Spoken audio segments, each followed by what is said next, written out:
नौ मुंतखब अमरीकी सदर डोनाल्ड ट्रंप ने धमकी दी है कि अगर उनके ओहदा संभालने तक इजरायली यरगमालियों को रिहा ना किया गया तो मशरिक़ वस्ता को जहन्नुम में तब्दील कर देंगे। फ्रांसीसी खबर रसां इदारे AFP के मुताबिक डोनाल्ड ट्रंप ने अपने ट्रूथ सोशल प्लेटफॉर्म पर लिखा कि अगर इजरायली यरगमालियों को 20 जनवरी 2025 को उनके सदारती हल्फ उठाने से कबल रिहा नहीं किया गया तो मशरिक़ वस्ता में मजालिम करने वालों को तमाम सजाएं भुगतना होगी। जिम्मेदारों को अमेरिका की तवील तरीन तारीख में सबसे ज्यादा सख्त सजाओं का निशाना बनाया जाएगा और उन्हें जहन्नुम की कीमत चुकाना पड़ेगी। 7 अक्टूबर 2023 को हमास के इजराइल पर हमले के बाद से इजरायली फोर्सेस की जानिब से मुसलसल बमबारी, ड्रोन हमलों और फायरिंग से 40,000 से ज़ायद फ़लस्तीनी मर्द, ख़वातीन और बच्चे शामिल हो चुके हैं और गजा शहर मलबे के ढेर में तब्दील हो चुका है। इससे कबल अपनी इंतखाबी मुहिम के दौरान डोनाल्ड ट्रंप ने कहा था उन्हें इक़्तिदार मिला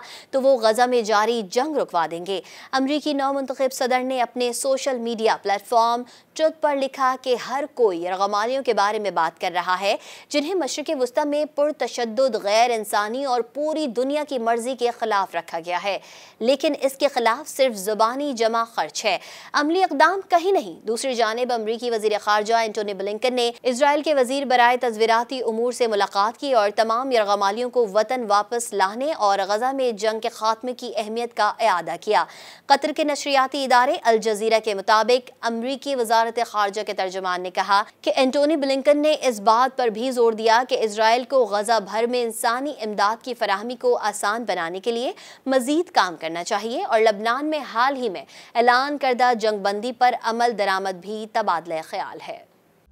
मज़ीद न्यूज़ अपडेट्स और डिजिटल स्टोरीज के लिए सब्सक्राइब करें डॉन न्यूज़ पाकिस्तान।